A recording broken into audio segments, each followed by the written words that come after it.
او جار بين set AC bridge circuit بس AC بكين AC bridge circuits work on the same basic principle as DC bridge circuit واتا principle إشكردني AC همان principle إشكردني DC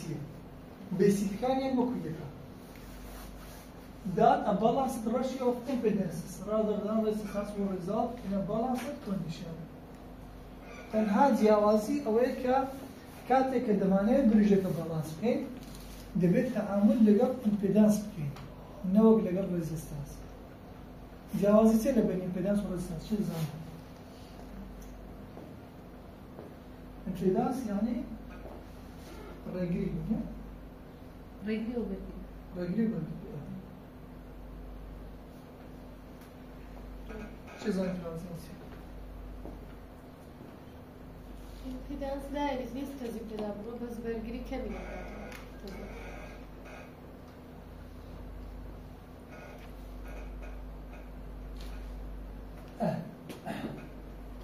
طبعا إمبيدانس لسرتاوي أي سي همانا بلا ريزيستانس بتنيا للدي سي همانا زين جوازك أي سي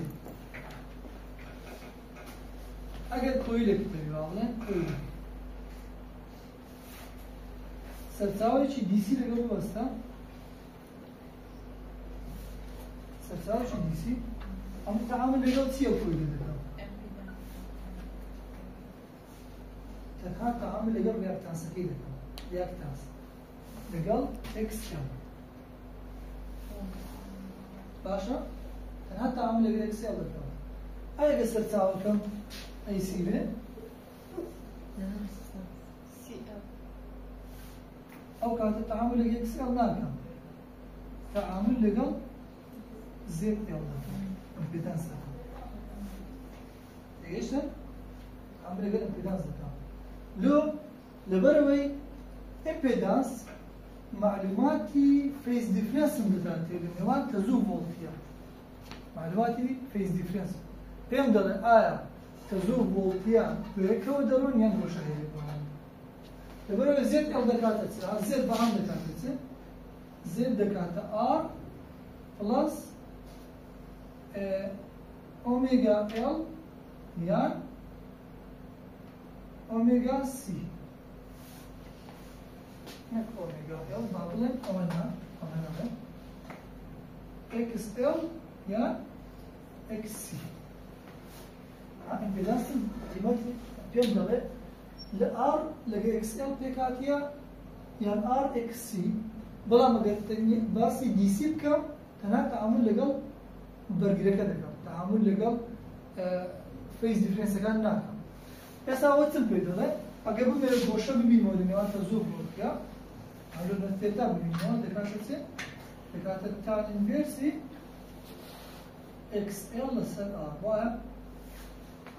وشركنا تزوج بودكا دكاتة تان إنفيرسي XL لسر R لو يعمل لا يصير التعامل لا تستكمل لبات الريزستانس كا إمبيدانس لبات الريزستانس تعامل مع إمبيدانس كذا no detectors for AC bridge may be sensitive electromechanical meter movement كذا لبو أو يكمل detecti balance condition كم دبي device شيء هستيارتر بكاربهم لا AC mechanical electromechanical meter بكاربه يعني oscilloscope بتوان بكاربينه oscilloscope device شيء زور هستيار زور sensitive يعني بتوان headphone بكاربينه headphone يعني هاد device شيء كبتوانه دوراكارش زور بتشوف الأي سي بمام خويته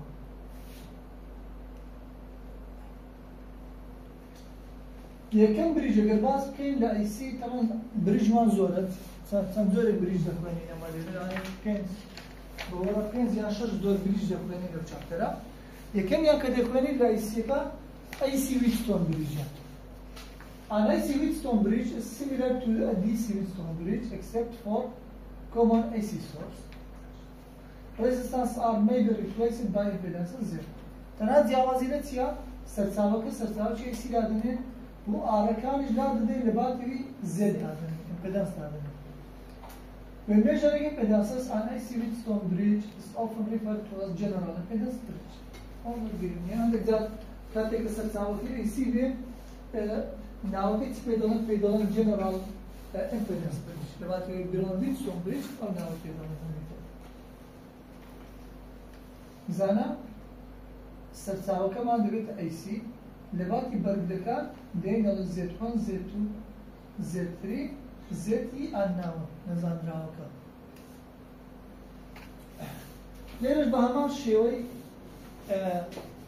دي سي كا زيت نظام راوكا دكاتسه طبعا برابر بيجي انا شو بزن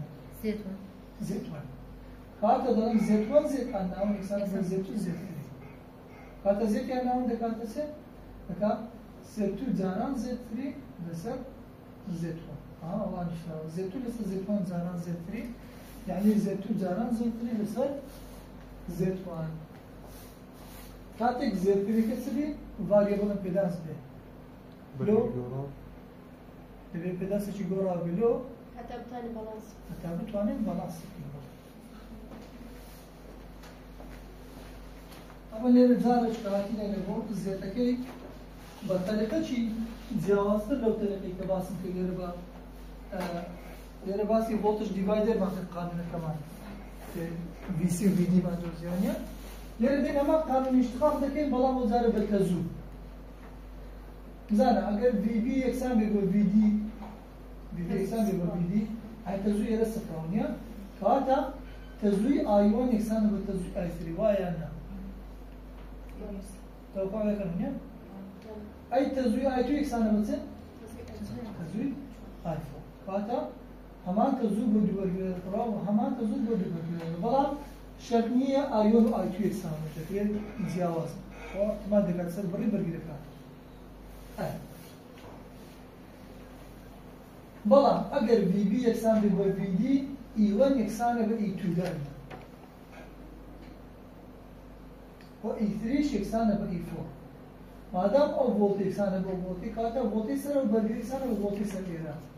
voltage سر روش یکسان به voltage سر روش. بسر و اساسا E1 یکسان به E2. E1 دکاته سه نکات I1 Z1 I1 Z1 یکسان به سه I2 Z2. آشوب. گفتمان اگر بریجه کا بالانس بی I1 یکسان به IC وایا I1 یکسان به IC. آیکان دکاته سه ناكاتا فولتي إلى دابش كل هذا بريكا كاتا إي لسر Z1 plus Z3 I2 شكسانة با I4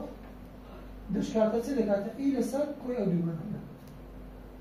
لكاتا إي لسر Z2 plus Z4 أم آية لقلم آية لا يكوشنا دابنيوا فريق أبي كوشنا ليه مدرسة Z1 Z4 شكسانة با Z2 Z3 طبعا أولا وقت راسه لبو أو رسم راسه لو تقول يكو سوار برامبر يكترن دو سيش برامبر يكترن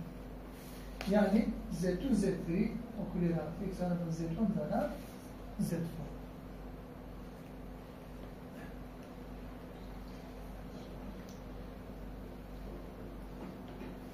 Equation 5 خلاص معنا equation here states that the product of impedances of one pair opposite arms must equal to the product of impedance of the other pair of opposite arms in complex notation. يعني سه يعني دو impedance برابر یک زاران اکتریان که یکسان با دو impedance پیتر که برابر اکتر زاران اکتریان که بالام بچه با complex notation. Complex notation بس كيوي كاتو هم قيمتكي قيمة امبيدانسك وهم فيسينيوان تزور فولتكش حسابي لروكي حساب بس لكي وصلت. This means that both magnitude and phase angle of the impedance must be taken into account. هذا بحسابي كي حسابي magnitude impedance شبكي وحسابي phase angle كشيء لقبكي. كواتا ليرا دو كونديشن معناه لو يبغى بريجر كيلر بالانس اللي يصير يبي دو كونديشن كونديشن يكون ماغنيتيود غانا كونديشن دوا دبي ساتسفاي فيس انجل كارش دائما قول ما زد شلون تمثله؟ زد ال دائما هذا المثل ار بلس جي اوميجا لو يدل كومبلكس نوتيشن نقول او جي معنا جي اوميجا يعني بشيوش عام باقي بدوسين زد دكاتره زد اكسانه با ار بلس جي اكس از اكس يعني اكس يلا يعني اكس يعني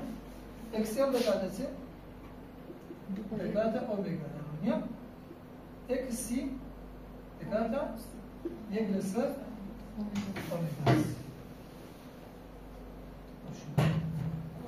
زد ال دكاتره ار بلس جي اوميجا ال واكس سي دكاتره ار بلس جي لسر اوميجا سي يعني توانم بلن ماينس او شيء او كم ماينس لسر جي اوميجا سي او له اكس سي يعني اگر بيت له قولك همین برگیری که مبین لگل کویلی او ناوی R1 بید او L ناوی استا امپیدنس یا قوله دکاتسی ناکاتا R1 plus J omega L1 اگر برگیری کو کپاسیتور مبین او R1 بید او C1 بید او Z کلپی دکاتسی Z L دکاتا R1 plus J omega L1 یه دکاتسی ZC دکاتا R1 یک لسر جی minus یک لسر J اومگا C1 omega C1 باشه ليه دبيت سبين كده سكا بشوي complex notation يبقى بس ما أنا أوي كده ما complex notation تبي بشوي complex بالنسبة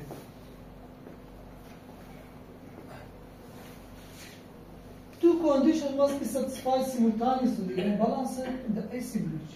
وقتها دبيت do conditions satisfied بكرة back leg هذا simultaneously يعني back وleg هذا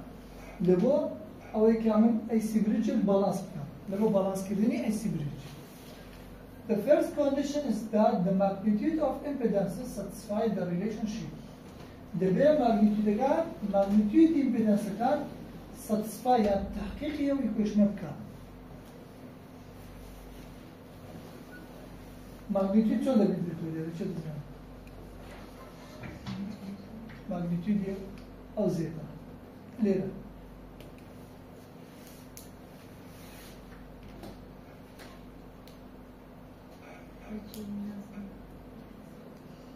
هسه هو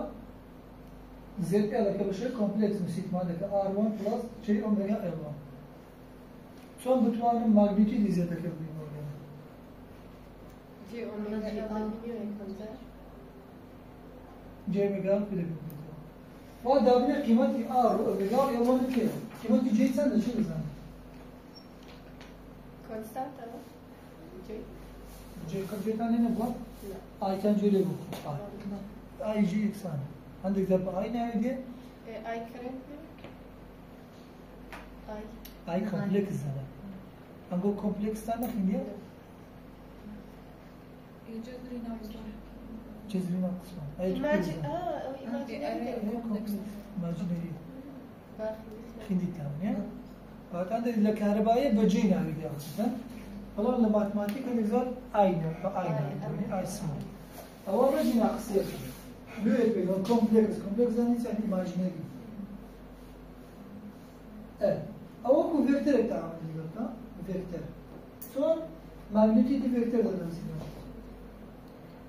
رجي رجي رجي R1 كا رجي R تواندو plus omega L1 تواندو عشان ها زد لأن دو خط يعني magnitude يعني وإذا زاني اگر آل ناو دو نقطه بزن نه ماگنیتود دکاتره چه یکسان برای چی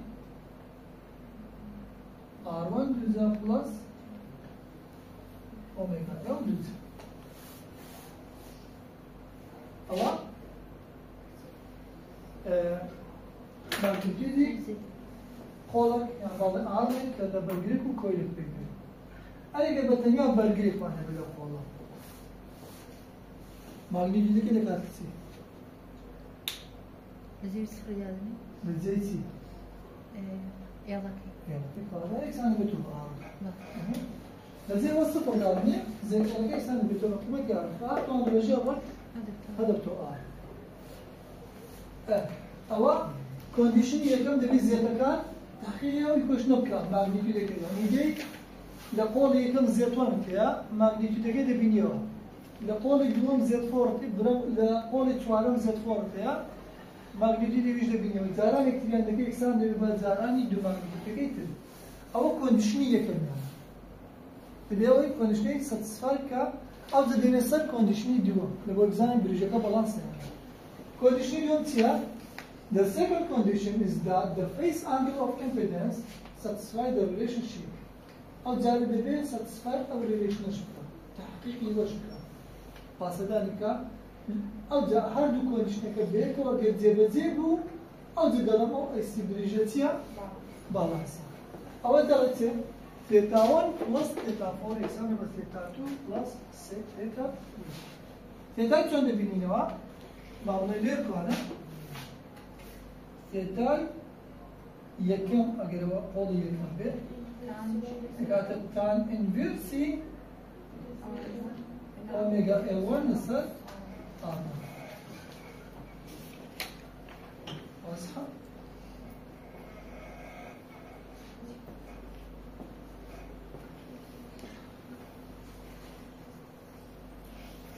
والله نكشف كان في دائما لو كومبلكس جيد من السلوى مباشرة أو دكتور التعامل اللغوي. يعني قال بما أنه يستخدم يكويشنا على جيد الخالبي بما أنه بشر يوم بشر إيماجينري ديالتين نابي جيد الخالبي. يعني دائما جيد السلبي أو كارت دكتور أو بريت يوم جيد هم إيماجينري بارتا أو بشر كا جيد القلبية دبيتها ريال بارتا. استخدم أول كده نسي أو ك بلس جي كي بنسبة تزار بواحدة جي كول لجير ده بيتماينز بسبب ك بلس وده زار بس يصير ده توصل كول دول مثلا وكو إكس بتوانا نعم السبب له جي إكس أنا بس سنة بماينس كي بسبب ليش لو يسمى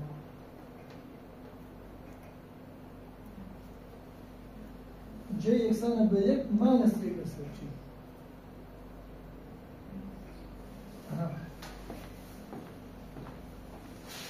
جي يكسان برا جي ماينس يك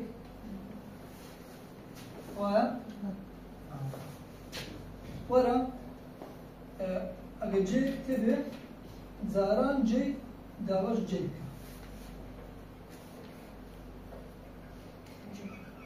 أنا كتب جي زاران داوش جي جي زاران جي دكاتسي نا كتب رجي ماينس يك زاران رجي ماينس يك ولا أو ده تسي ماينس يك رات إكسان ده بسي ماينس يك بسوي ليش هذا جي للسربين يخواري للتماينز جي لخواري بس سريع عين التماينز جي يعني هر ثون شوي جي بقوري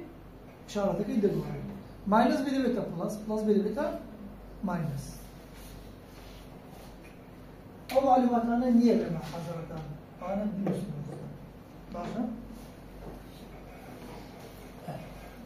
كات استفير بوي زاني من چون ماگنیتود دوزینه و چون اتاج دوزینه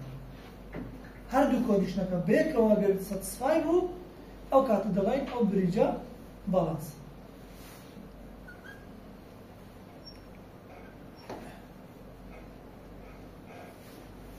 اسا example معناها سرتي دعوة Z1 Z2 Z3 Z4 صار قولية لتصار impedance تقدر دلت the four impedance of an AC bridge shown in figure قيمتي أو كان يدعوة زيت كان يدعوة بس ها وتيا أو magnitude أو بوشكين عندك زاد بالشوي face angle بالذات عندك زاد بالشوي complex notation بالذات هردوشيان هردو معلوماتي كده لهر impedance معلوماتي magnitude كده معلوماتي face angle شي كده يعني قبل شوي نبي اگر باشه نبی باشه بی خودت تو توانی هم قیمتی بدوزیوا هم ماگنیتودیش بدوزیوا هم فیس انگلش بدوزیوا لیلی اگزامپل چیه تقریبا آسان‌تره لبونگو قیمتا که ده فیس انگلش ده ولی find out whether the bridge is balanced under this condition or not ولی ببینیم biz پیشان مان ببریم آیا او bridge بالانس یا نه چون نزانی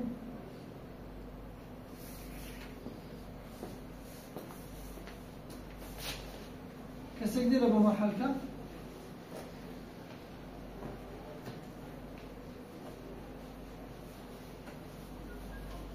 هرسار زيتي ده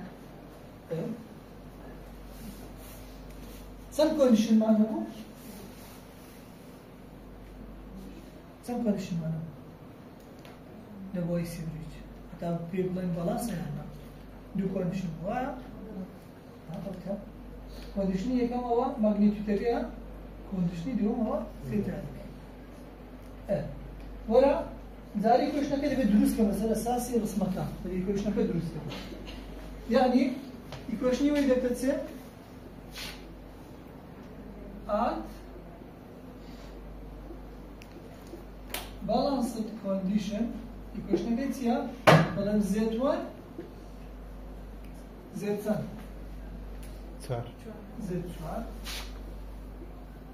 يكسانه با Z2 Z3 أوا أتوانا أوليكم ماغنيتيودكم زاران يكتبكم أوا كونديشني يكم بيت كونديشني دوم تتسه هما جمارة بس ذيكم الثيتا ثيتا 1 فلان زاران نيا يعني بلس ثيتا 4 ده بيكسان بيبتسه ثيتا 2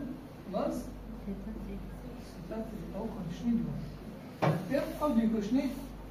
لسه تيز دکم اگر هر دوشی در تو یعنی بالانس لیکن چند در نسل اون بالانس نیله برای ساتسفای کندیشنی دوم یعنی کم نه بس تاكيد الناس انزين حل ما حل نيونه صح حل Z1 زاران Z4 عندك 4000 زاران 400 زاران 400 زاران 16 زاران هاي 16 كيلو عندك هاي Z2 Z3 ايش بعمل شو 16 هذا كونديشني يكم ساتسفايد هو ساتسفايد كونديشني بما ثيتا 1 بلس ثيتا 4 يعني 50 كون بيست هفته سينكرون ناقص 50 ناقص 10 هذا بريجا بالانس واضحه او بريجا بالانس بس زي تسمعك قيمتي 400 منظره 400 شو اول ماgnitude كده دلائل the bridge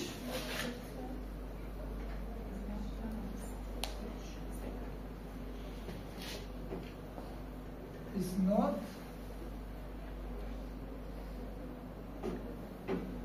balanced because it is not satisfying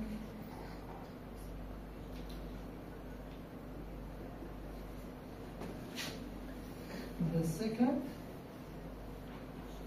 condition. تحقيق conditionی دوام ناکا. اگر نپرسیاره که کندیشنانه که چند نیبودی بنویسیم. چون؟ دبی بنویسیم کندیشنکه بس سبب بالانس نبود. طبعا بنویس.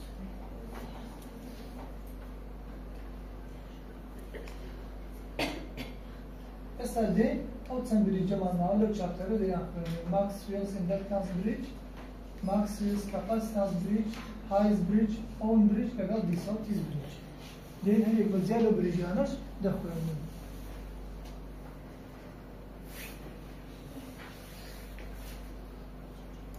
Maxwell's inductance bridge. Are we getting to Wheatstone bridge? Yeah? Wheatstone bridge in the AC source. The bridge circuit is used for medium inductances and can be arranged to yield results of considerable precision. يعني تعني أمر جبكار دي لبو في وانا كديني قيمة inductance. لدي سي تسمع بديتوا برجليش مزان ما بديتوا لا اي سي دين دتوان قيمتي اندكتانسي كويلي بيبينينا واتاو زور بريجا بكار دي لبو بيواني كدري اندكت ميديم اندكتانس واتا نزور قيمتك برز بي ونزور نزم بي بتواني او زورا بريجا بكار بينينا As shown in figure, in the two arms there are two pure resistance so that for balanced relations the phase balance depends on the remaining two arms. كما شاء سيبتك هنا سيبتك بمشروع أو سيبتك ثابتة ناوي ماكسيموس اندكتانس بريجا همو كان بمشروع لدو قوليان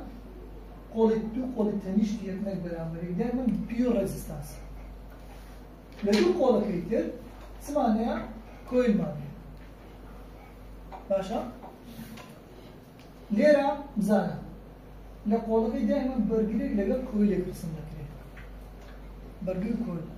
شرنية هم جار برجري لقى بسترالي أو برجري كرسم لك ريران جي إنترنال ريزيستانس كويل لقى كويل يعني كويل لقى هرسم بك أو هرسم بك ببي برجري يعني بس هي بس إيالي يعني تواد هذاني ريزيستانس غير صفر كويل بلام لراسي ده قبيس براكتيكال مشروع عملي وكويل برجري داخلي هي ونيا تورسم ذكره دين بدواية برجري شيء لقال دبستين أو آريك لقال دبستين أو internal resistance كويلا هذا إكزام واب بيز ذكاء لبو مبسطي بالانس كده أما أو برجري زيادة دبستكم برجري شيء لقال دبستين لقال كويلا كبرجري لقال كويل بدواية دبستين internal resistance كويل كلا قالوا برجري قالوا بس بيك وكودا كرينه ما صح هذا تورس مذكري أجر أوها كلا برجري يعني قالوا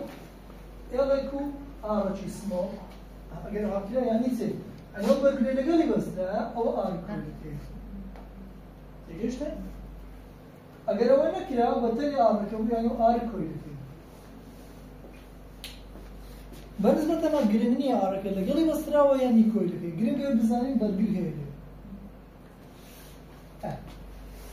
فهذا لنيوان أي بي آرمي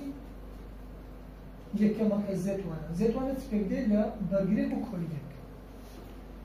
زيادة كيتون نمسا إذا زيت يو قولتون نمسا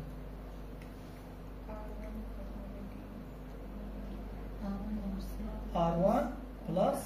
J omega L1 ويا كم شرط أو بسموه ديم لو برسيارانات تستخدم دائما لبو دوزينوي قيمتي L1 نزان داو طبعا استخدموا سكتيرو تبكاردي بكاردي لبو دوزينوي ها L4 variable inductance of a fixed resistance R4 يعني أولا كويل لقى قيمتك ثابتة هي قيمتك غوراوي هي لقى لقى R4 constant R4 is a variable resistance connected in series with the L4 يعني أو كويل برجريتش كده R small 4 شايف وتجري كويل كمان وبرجريتش ما لقى بس برجريتش غوراو لما سيدي غورابني أبو أركا لبو ما بس تبالانس كده كده الورقة أنه ريزيستانس أنه إندكتانس كريزيستانس كي R1 عندنا بس كويلك يا كويلك يلا شيء لقم R هەردووچی نەزانراوە دێن بەهۆی ئەو بریج سەرکتە دەیدۆزینەوە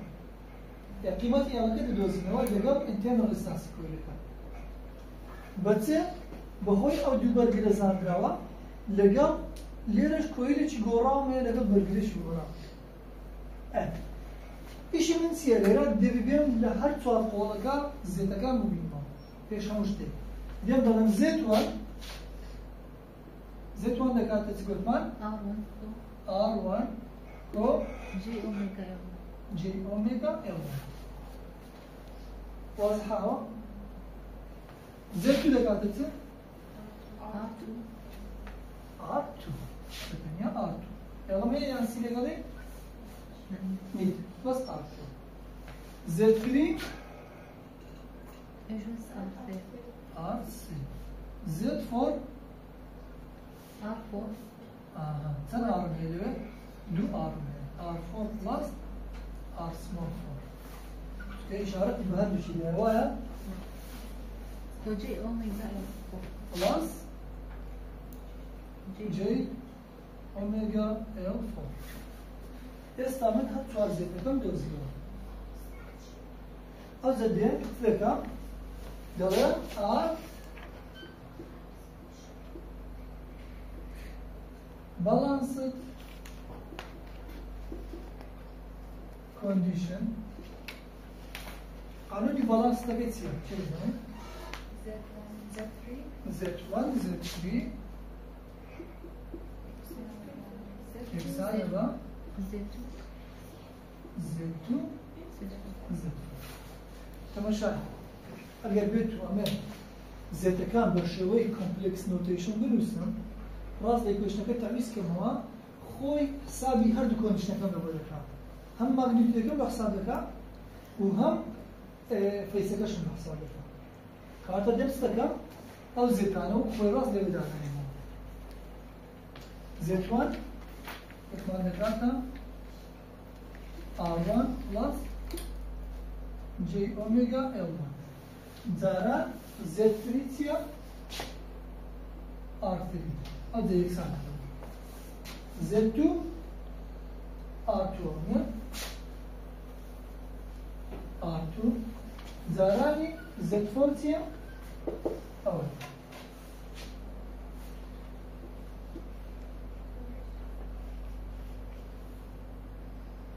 R4 plus R small 4 other plus J omega L4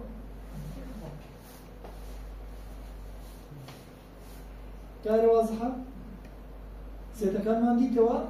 قانونی باڵانسەکەمان نووسی تعریف مان کردو لە قانونی باڵانسەکە لەزێری چوارەم لە ئاسمەوەکەی دوکاتە ئاو بدرێ ئەجا ئەسێ وانە؟ لێر باسی کردی ئیشارەت پێدا لێرە دەڵێت دەڵێت L4 variable inductance of fixed resistance R4 ئەو دوای R4 چییە؟ variable resistance connected in series with the inductor L4 يعني خوي دير هاي إشارات شدة دليل كويلك مانيها يلاقي جورا ولا لقى قيمته آري كونستانتي هي وبرجري تشارج مان كبرجريش جورا ولا لقى ما مسا كاتل لو قولتين برجر نبي تدو برجر لو كونكريت لو دو برجر أصحى استادي أي كويشنا أو زارنا كمان دقيق أو زارنا كمان نبي تسيب لك R1 R3 plus J omega L1 R3 R3 جارانی ئەوە کردو جارانی ئەوەشە یەکسانە بە ئەو ئاڕێ جاران کەم دەکە R2 R4 plus R small 4 alpha plus J omega L4 R2 ئەو ئارتۆشم زارانی ناکەوانەکەی زارانی ئەوە کرد زارانی پێویست ناکەم زاران لۆ پێویست ناکەم ئێستا کێشنێکمان هەیە لە بڕی ڕیاڵ پێگێ لەگەڵ لە بڕی ئیماجینەری دنیا لە هەردوو لای کەی کێشنە یەکسان دەگەوی ئەو یەکسانەیە کێ ڕاستە لێک حاڵە ڕاستە ئیماجینەریەکان بەجیا یەکسان بن ڕیاڵەکانش بەجیا یەکسان بن إلا لو حالتين خلاص كهذا ديت سكا ديت أو يكسان دكم بوا أواتيا أو ريال بارتك يا أوش ريال بارتك أو imaginary بارتك يا أوش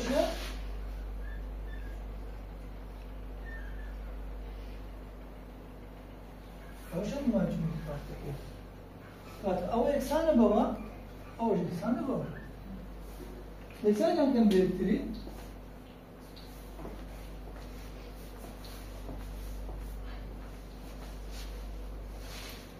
دائما لو حالتنا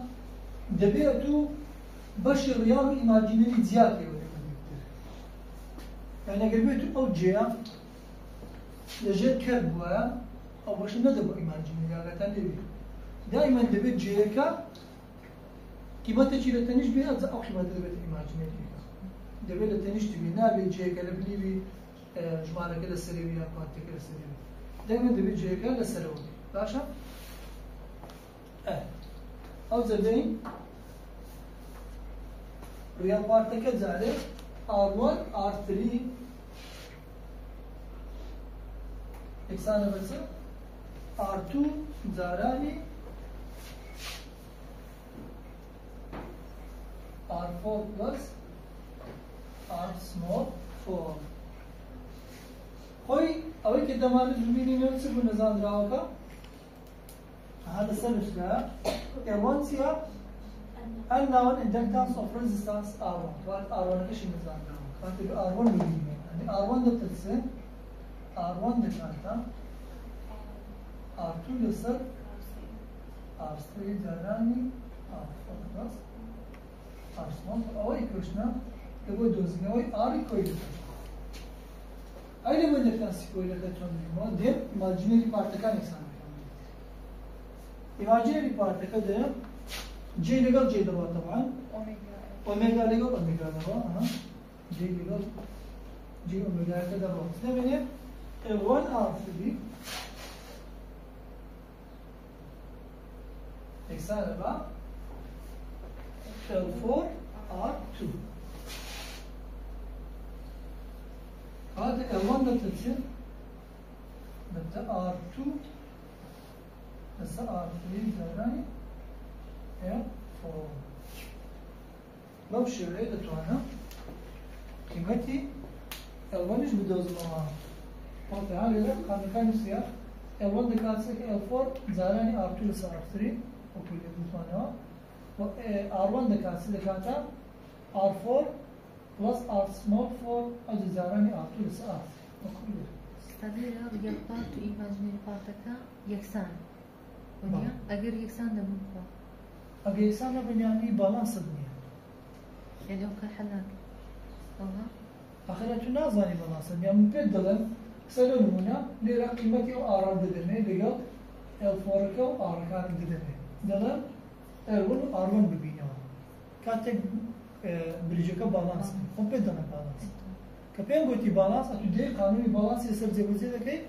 نظام راو كان دبينه نقطة دقيقة سرطان زيتا كان دياري دقيق كزيتا كان دياري كده أو زدي قانوني بالانس كده دمسي بالانس كونديشن إيكويشن كده دمسي أو زيتا كان تعويزة كده رياضي ماجتنا كان لها دولة زيادة كده إكسان يدكي بكتري إيكويشن دروزة كده لبو أو نظام راوي كده تيجي بينو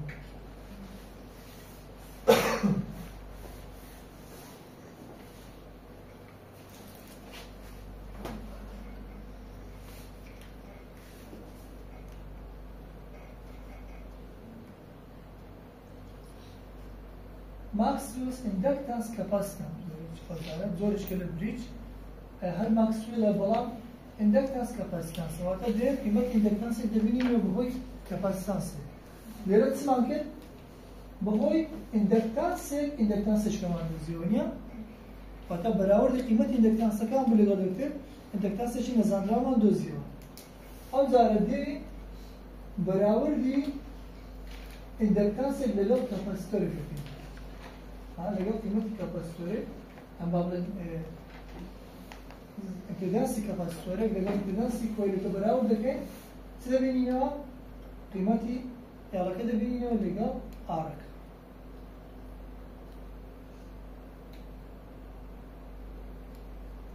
ئەو باک بینێرە بۆم حاصرە یادوو چکە تۆزە دوور درێژەی دۆشتەکەی تەحەلی دەکەین. چ دەکەین لەو چاپتەرێمە سەرەتا هەموو بریژەکان بەم شێوەیە دەخوێنین لە هەر قۆڵێک چۆن زێدەکان دیاری دەکەین، چۆن تەطبیقی دەکەین لەسەر باڵانس کۆندیشنەکان و چۆن ئیکوێشن دەدۆزینەوە لە بۆ نەزانراوەکەوە. ئەدوو کە فێر بووی چۆن ئیکوێشن دەبینیەوە ئەو ئیکوێشنانە واڵێ ئەوزار لە پرسیارێکی دەدەمێ ئێگزامپڵمان یافرەکە حەل دەکەین قیمەتەکان دەدرێتن قیمەتەکان دەدرێت دەڵێ نەزانراوەکەی بینەوە ئەتوو بزانە قەت ناتوانێت ئیکوێشن لەبەر کەیتەوانە ئیکوێشن لەبەر ناکەین دائما دەبێت بیدۆزینەوە لەوە لەبەرەوەی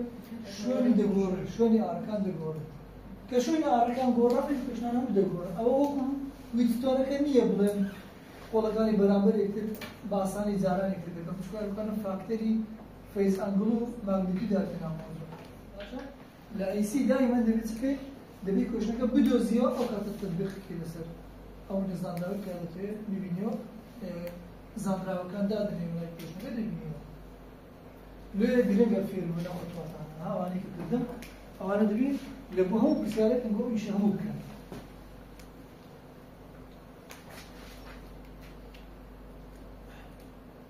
لێرە سەرەتا هەموو بریژەکان بەم شێوەیە دەخوێنین لێرە دەچینە سەر ئێگزامپڵەکان چه پرسیارێک هەیە